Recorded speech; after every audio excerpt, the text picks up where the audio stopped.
Hi folks, I'm Aslin Blow from AZ Entertainment. Welcome to Savour the Flavour, Season 2, 4th episode I believe.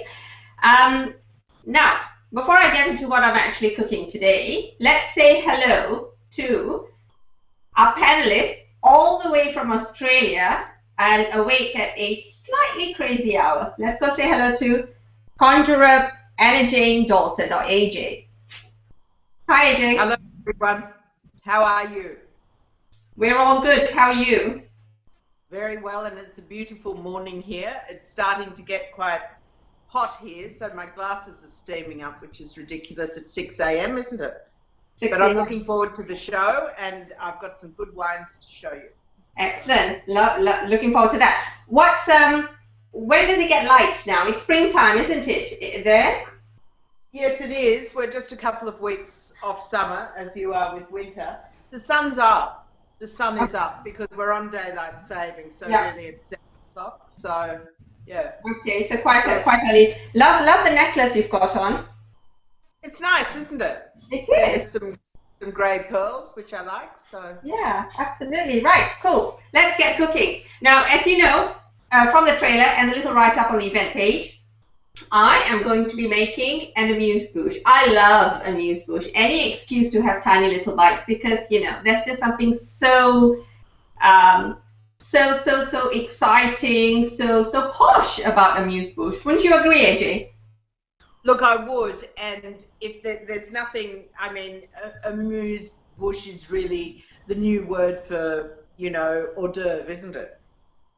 It is, I suppose, but it is a little bit more involved as well. It was actually a term coined in the 70s by a chef, and also known as amuse-gu, as in, you know, cleanse your palate, amuse your mouth, you know, and to me, amuse-bouche and canapes, the main difference between the two is that amuse-bouche takes a little bit more. It's a little bit more involved. Of course, with amuse-bouche, you can serve that dish as a main dish because that's what it is, isn't it? Yeah. It is. Absolutely. And I think, Aslan, that there's nothing nicer than a whole lot of little things that you put in your mouth that, you know, it's just like a party in your mouth, and you just like pop, you get all these different taste sensations, and you get wonderful, you know, complex flavors. So, Absolutely. you know, I think it's great. Absolutely. And what are you going to do today? Well, perfect timing for the party season. What with Thanksgiving a couple of weeks away and Christmas and New Year, of course. Well, I am making up now. What I love doing with Amuse-Bouche, I cater. Some of you might know I'm a private chef, and I cater. And one of the most popular dishes that are always asked, basically, I get asked to make amuse-bouche all the time. Special amuse-bouche created for the day, for the occasion. This particular one is the most popular of all the recipes I've created or actually put together. This is Thai Tamagoyaki. Ooh. So we're talking a main dish, Pad Thai. Everybody knows Pad Thai, Thailand's most famous export, if not noodle export anyway. So what I've done is I've reduced it into a tiny little bite. And thing. That's a great thing. I'll use this. I've got parties coming up. Great. And so I'm going to get started. So what we're going to do is we're going to cook the Pad Thai, and then we're going to make omelettes. And we're going to roll the Pad Thai noodles in the omelette and slice them up into little rolls. That's what we're making. Tamagoyaki. Sorry, go on, AJ. That's very clever. Thank you. The word tamagoyaki is Japanese, and it basically means the rolled omelette, the Japanese rolled omelette. So I'm being cheeky, and I've borrowed the Japanese word and put it in together with Pad Thai because it is an egg roll after all. So let's get cooking. Now, first thing, what we're going to do is we are going to make the Pad Thai sauce. Now, watch me making it, that is if you've never made Pad Thai. Now, if you are an expert, of course, just, you know, indulge me. So what we're going to do is we're going to make the Pad Thai sauce, and we are going to look at the ingredients close up for Pad Thai if this saucepan of mine stays put. Now we've got tamarind, sauce there, tamarind juice, tamarind sauce. Now, for more information on all these ingredients that I'm using, please go to linsfood.com under ingredients on the menu tab, and you'll find all these ingredients in detail. So we've got tamarind going in, 50 mils of tamarind, according to the recipe that I'm making here. And we've got fish sauce, stinky fish sauce, and we have got a little bit of chili flakes, and we've got a pinch of chili powder. And what we're going to do is we are going to let this simmer away,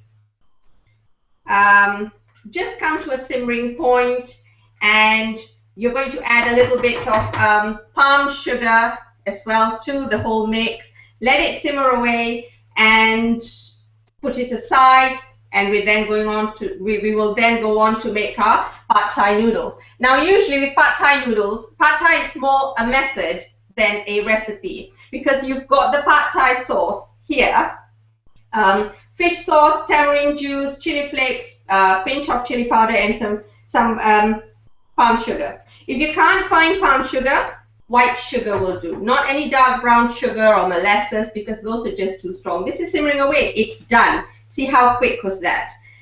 So the Pad Thai sauce is ready. Now that the Pad Thai sauce is ready, we are going to be making the noodles. As I was saying, go on, AJ. I was just going to say, and for everybody watching, the ingredients that Aslan has put there is really clever, and go with her measurements, because she will have balanced the sweet, sour, spicy, and salty, and that's really important in this dish. Thank you, AJ. Absolutely, yeah. With Thai food and a lot of Southeast Asian food, yes, you've got sweet, you've got hot, you've got sour, you've got umami, you've got all the different tastes coming in, and as you bite into a dish, as you take a mouthful of a dish, you know, you've got all these flavors hitting you all at once, but you can still discern the various flavors. Now we're going to go into making our noodles. Very simple. So Pad Thai sauce is done. As I mentioned, it's more a method than anything else. So you have the sauce, you have the noodles, and we put it all together. Now, usually with Pad Thai noodles, you've got these Thai ribbon noodles. But for the purpose of this recipe, we're going to be using rice vermicelli. Yeah, standard rice vermicelli, which is basically, yeah, also known as bihun in Chinese shops. So that's what we're going to be using, because it's going to make the rolling that much easier. So tell us, AJ, do you have lots of good Thai restaurants in Australia? Masses, and I was devastated a couple of years ago. There was a beautiful restaurant called Arun Thai, and I've been going there. Well, the owner's son is 22, and I've been going there since he was in nappies. And he sent his son off to university, and the son said, "That's great, Dad, but I want to have a restaurant." So he packed up, and they've gone to Hong Kong. So if you're in Hong Kong, look for Arun Thai. Okay. Sensational cook, and I miss his restaurant very much. But no, there's masses of Thai in Sydney. Masses. Okay. Excellent. Well, yes, I think you can find a whole lot of good food where you are. So we're going to do the noodles, a little bit of oil, and with full recipe, actual Pad Thai recipe you'll find on linsfood.com. But this particular Amuse-Bouche is part of a collection I've been working on. To what end, I have no idea. I've just been trying to put together a collection of Amuse-Bouche recipes. But what I'll do is I will post this very recipe on Linsfood sometime tomorrow. So you will be finding the recipe for this tomorrow. So, okay, we've got the oil is heating up. So we've done the Pad Thai sauce. Now we're going to add the garlic in. And we're going to stir that for just a few seconds. And that's interesting itself, because mostly you'd think you'd put the garlic in the sauce. So it's interesting to put the garlic in with the noodles. Yep. Here we go. This is how I've always made Pad Thai. When I was younger, I used to go on dive holidays in Thailand, and a lot of my recipes were picked up while I was living in Thailand, while I was on holiday in Thailand, because I used to give cooking classes in exchange for free dives. So there you go. So now we've got the bean sprout in there, and the pad thai sauce that we made, we're going to add half of it in there.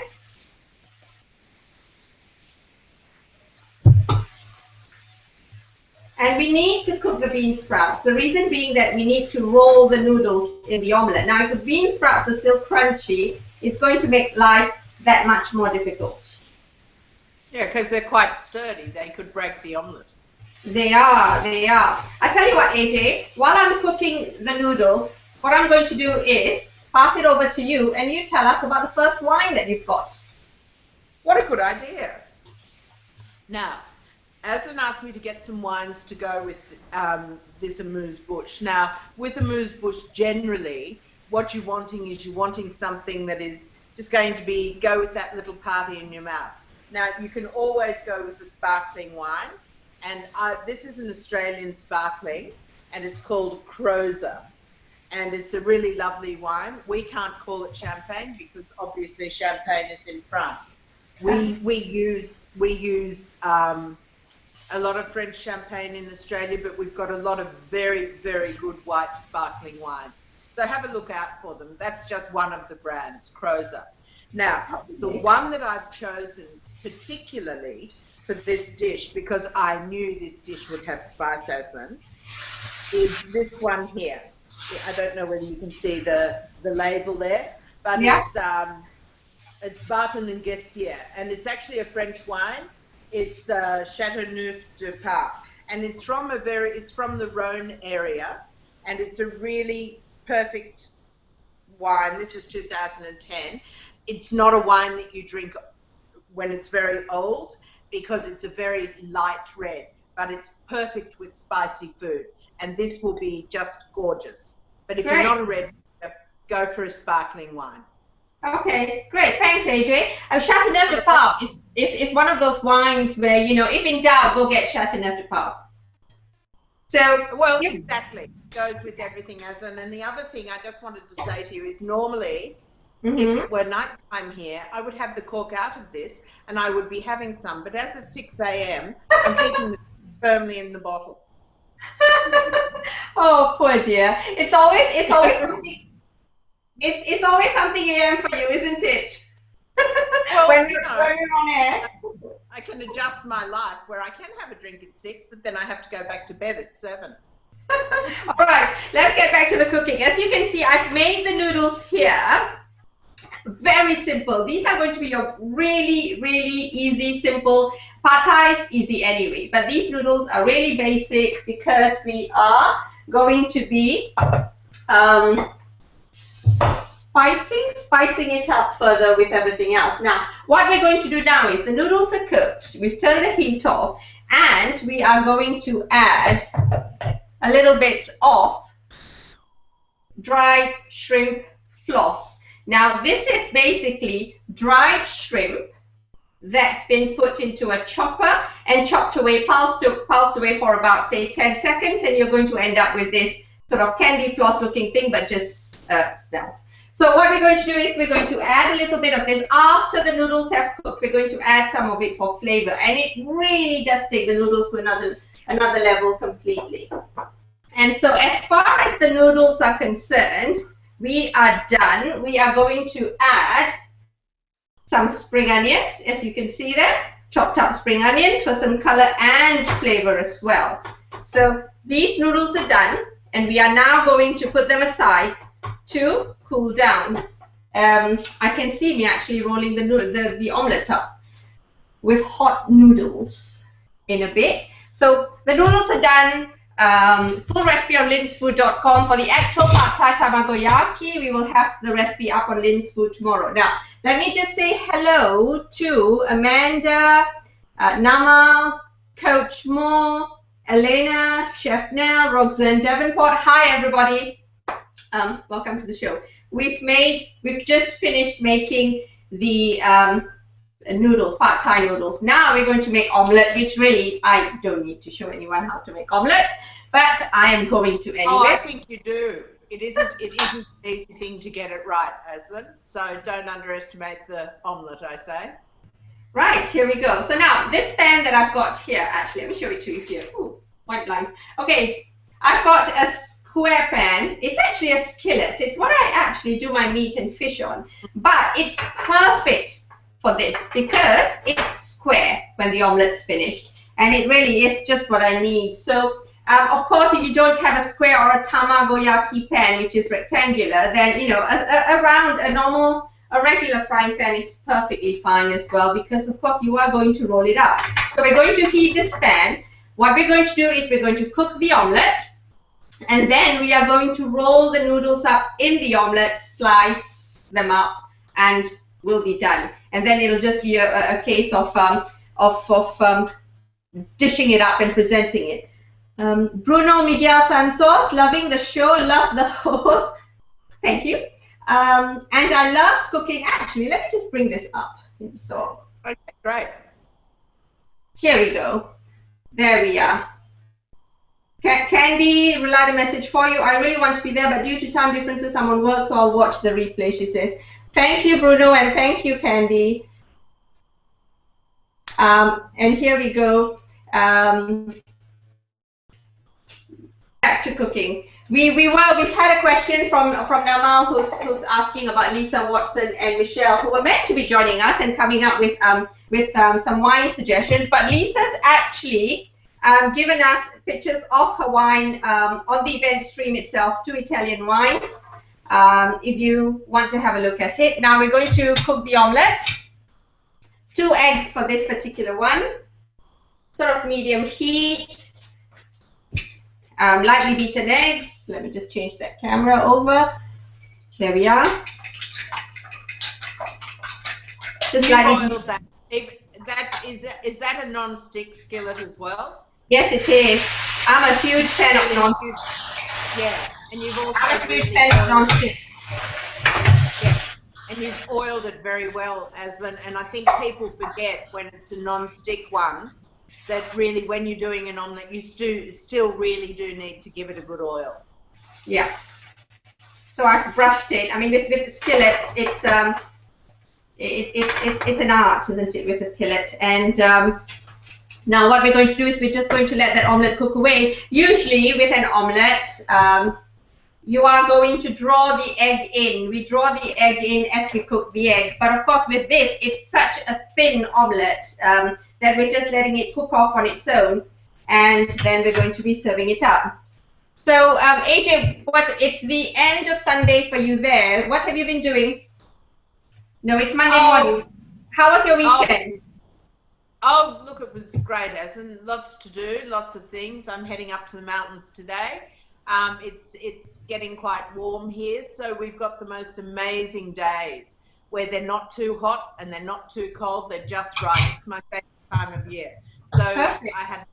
I had friends. I've actually got a new client, so I've been putting together some lovely new mixes for him. He's an organic butcher and he just wants very pure mixes for marinades and things. So I've been quite busy doing that. And when you're doing that creative thing, you have to do it when the moment takes you, or that's the way I work. So sure. I've done a lot of that. Yeah. I'm going to come back to you in a minute for that. Okay, here we go. The omelette's done. It's still a little bit soft and wet, which is, you know, how a good omelette ought to be. So we're going to go back to AJ. AJ has a food brand. AJ, tell us about your food brand. I've got a food brand called Conjure Up, and the whole idea behind it is that people can eat quickly and easily. It's only available in Australia at the moment. I do send overseas, but the postage is a killer. So, but I also have a wholesale side of that where I work with restaurants and butchers, putting together lovely mixes that will save them time, but have no additives, no preservatives, nothing nasty. So it's a really lovely range, and so there's there are lots of rubs and things. I've just done an amazing pepper rub, which is fantastic. Is this for the butcher friend? Yeah, but I think it's so good I might put it in my range. That looks great. So now what we're going to do, so we've done the noodles and we've done the omelette, as you can see. Let me just oops, there we go. So all laid out. The omelette is all laid out on your work surface there. Okay, and we're going to put that aside. And then we've got to think of garnishing. You know, the final display is extremely important, obviously, with canapes, with hors d'oeuvres, with amuse-bouche, and, you know, whatever, even a main dish, obviously. So we need to think about how we're going to make it pretty. Now, with your pad Thai, usually, when you're making it as a main dish, you've got the noodles and you sprinkle some peanuts over, you've got coriander, you've got chili flakes, and that's the final dish. So we are going to be using all that. We're going to be scattering all these bits and pieces towards the end when we've got everything ready. Now, so what we've got is I'm going to top each roll with some prawns or shrimp, as you call them. So we're just going to very lightly fry these shrimps. Now, these shrimps haven't been marinated heavily at all. So all we're going to do is they've got salt and pepper, and we're just going to very quickly cook them up there. And this is when I wish I've got my windows open, but it is winter, well, almost winter. So that's all we're doing. Really about a minute or so on each side until they're just cooked. Nice. I do an amuse-bouche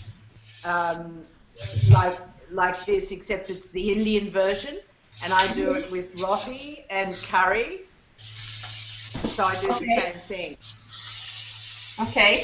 I mean, prawns are so versatile. I'm a huge seafood fan, you know, and prawns are so versatile, but they're also so useful. You can eat as prawns, scallops. I use them so much in so many of my recipes. Let me just get back to that top camera, and you can see that the prawns are done, and we're going to just take them out. And they also give it a really luxurious feel as well. Yeah, absolutely, absolutely. So here we go. Your prawns are done. My main camera is misbehaving today by the looks of it. Right, here we go. So now we've got everything. We've done the noodles. We've done the omelette. We've done the prawns, and now we're just going to put it all together. So we've got the omelette here, and all we're going to do is to place some noodles in there. I wonder if the big camera, I think the big camera is actually probably better for you to see this. So that's what we're going to do. Now, even if you don't have a square omelette, a round omelette will work perfectly fine with this.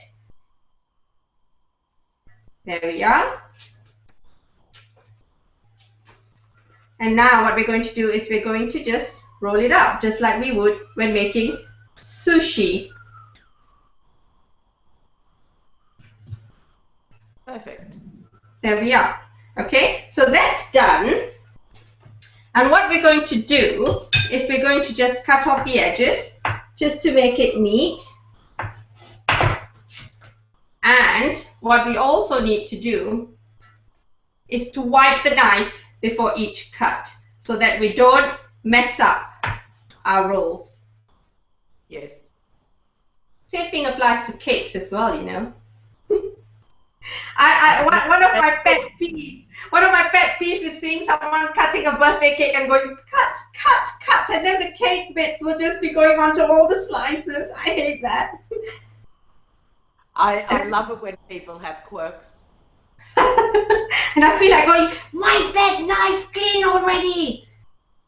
So there we go. Well, nearly did what I said not to do. So there we go. So we've got the rolls here.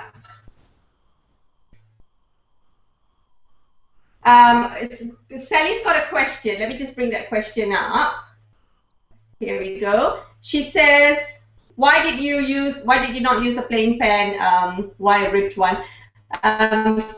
That's only because that's right. That's the square pan that I have. You can of course use use a round pan for this, Sally. I assume that most people will not have a rectangular or a square pan. So a round pan is perfectly fine as well. So your rolls are done here. So what we're going to do now is we are going to place the rolls like that, or if you used one of these. So they will stay perfectly. Let me just get that camera. They will stay perfectly, as you can see. They'll maintain their shape, mostly. Yep. And that's what we're going to do. And that's what we're going to do. So we've got another one there. Okay, so what we're going to do now is we are going to get a toothpick, or 2 or 3, tools of the trade, and we're going to break it into half, and we're going to push the toothpick into the prawn that way, but make sure that it doesn't come through onto the other side. So we're going to just push it almost all the way, and then we're going to stick that prawn in the pad thai, and that way your prawn is going to stay upright. Yes. Mm-hmm. So that camera is not very good today. So here we go. That way your prawn is going to stay upright. So here we are. Next prawn. So we're going to do the same with all of them, and we're going to stick. You've left the tails on the prawns to give it a nice little bit of colour. Yes, I think that this is something you've got to ask yourself. You know, I mean, the tails. You know, you leave the tails on; they look pretty, but of course they're not. Unless your guests don't mind getting down and dirty, they're not the most practical way to serve prawns. But you know, provide your guests with a bowl of, you know, water with lemon slices for them to just dip their fingers into after the fact, and I think it's perfectly fine, because it's definitely a much prettier way to serve your food. Well, I'm one of those people who loves to eat prawn tails and heads and the whole bit, so it wouldn't bother me. Well, there you go. So we're just going to keep doing that until it's all used up. So there we are. In we go. So now the final touches. Now we're talking about the final touches. So we've got some coriander, which we are going to chop up.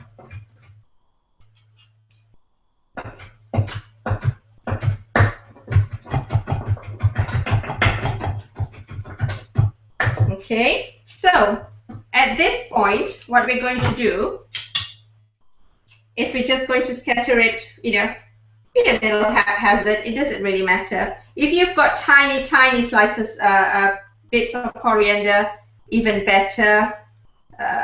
There we go. So some coriander there, and then we've got some chopped peanuts, roasted, toasted, chopped peanuts. And main camera is only showing the full screen. Yes, thank you, Namal. Look, my guests are giving me technical advice. Isn't that fabulous when you have regular viewers? Chef Nell says, you had me at omelette. This looks intriguing, she says. Yes. So let's head on to this. Okay, thanks, Namal. The reason I went to the big camera was because this one was misbehaving. It looks a little bit blurry. So we've got the chopped peanuts. So we're going to scatter the peanuts all over. And then we've got, in one of these mini tagines, yeah, we've got some slices of lemon. So then we're going to add some lemon there. So you dish it up and you serve this to your guests. So they will get the lemon and they'll squeeze the lemon onto the dish, and you know, get on with it. So when I cater, I'm going to switch back to the main camera. When I cater, this is one of the most popular dishes. Quite often my clients are all high-end clients, unless it's friends, and then I tend to do birthday parties or anniversaries, but otherwise it's high-end clients, and more often than not, they do ask for tiny bites. So what happens is that we will bring out, say, about 50 or 100 of these little things between courses, because that's what Amuse-Bouche is, between courses. Just to excite the clientele or the diners who are turning up. So there you go. It looks really, really pretty. Can I just ask, and this is more for me than anybody else, but somebody else might be thinking the same thing. This looks absolutely delicious, but I'd kind of like that as a main meal. So if I wanted that as a main meal, I could just cook everything separately and then just chop up the omelette, toss it through the noodles and toss some prawns through as well. Absolutely, AJ. Yes, because pad thai is of course a main dish. The full pad thai recipe is on linsfood.com. You will find it under cookies. Yeah. So yes. So when I make pad thai, it does tend to be with prawns, and yes, I do use omelette in there. And the way to cook to add eggs to noodles or a rice dish is to basically soft cook the omelette first, and then chop it up and add it in. That way, you have actual proper pieces of omelette in your rice or your noodle, as AJ said just now, to add it later. So there you go. So needless to say, pad thai is a main dish, but as I mentioned in the trailer, I love turning main dishes into Amuse-Bouche.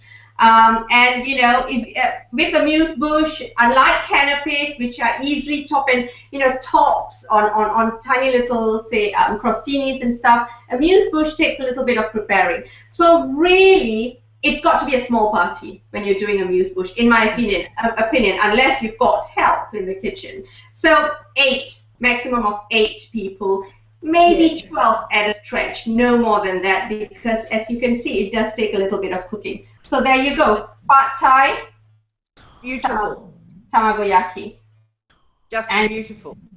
There you go. So there we are. So now, AJ, what do you usually have with say when you're doing canapes and hors d'oeuvres? Do you like cocktails or do you like wine with that? No, to be honest, if I have a cocktail party, it's a cocktail party. And the emphasis will then not be on the food, but the alcohol and what sort of cocktails we're doing. For me, this is something that I would much prefer wine with. Okay. Because it's almost like having dinner in little bits. So for me, I'm a wine drinker with dinner. So if you balance, if you get a wine that is going to go across the board. Like a Beaujolais would be lovely with this as well, Lynn. Okay. It'd be nice. Just something light and fresh and something it's not going to compete with the food but will complement it. Yeah. No, exactly. I agree. I mean, all drinks ought to be that way. It should be a complementary relationship, shouldn't it, really? Yeah, absolutely. Yeah.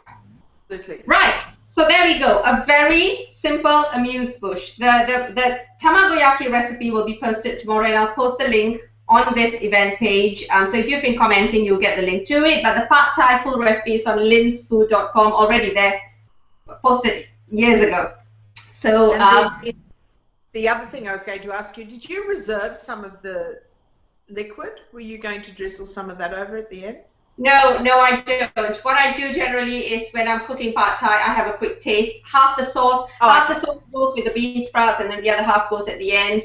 The danger with pad thai noodles is that you can use too much sauce, and then it becomes too soggy and too wet. Yeah, no, that's what I asked because I thought some of the best Thai restaurants here in terms of quality of food that they serve soggy pad thai noodles, which is quite disappointing. No, the noodles is the sauce is extra. Keep it in the fridge, covered. It lasts up to 2 weeks, and you can use it again on another day with the pad thai sauce. So pad thai sauce is so easy to make. Don't go buying a jar, because that's just rubbish. Anyway. So, yes, I was on AJ while I was talking, but that's okay. She's very pretty with that necklace. So we're going to say goodbye now. AJ, say goodbye and tell us, when are we seeing you again? Well, everyone, you're going to see me next Sunday, and that's going to be Fabulous Food Down Under, Fabulous Fun Food Down Under, and I'm not going to tell you what I'm cooking yet, but I'll do a trailer and that'll be up soon. But it'd be great if you could join me. Aslan and I'll be there, and I'll be in the kitchen, and Aslan will be sort of chatting away, which will be great. When is Aslan not chatting away? Thanks, Well, AJ. We're looking forward to fun, fabulous food down under with AJ next Sunday. I've got a final question. Chef Nell says there are a lot of components to this amuse-bouche. Have you served this as a main as well? Yes, it is a main dish in Thailand, Pad Thai, one of the most well-known Thai dishes ever. Yes, I have on many occasions. In fact, I say we have Pad Thai about once a fortnight here at home with the family because my family loves it. So there you go. So thank you so much for joining me today for our Amuse-Bouche recipes. I have many more Amuse-Bouche recipes on linsfood.com. Next week, Sunday, we'll be back with AJ on Fun Fabulous Food Down Under. Thank you all. Catch you all soon. Bye. Okay, bye-bye.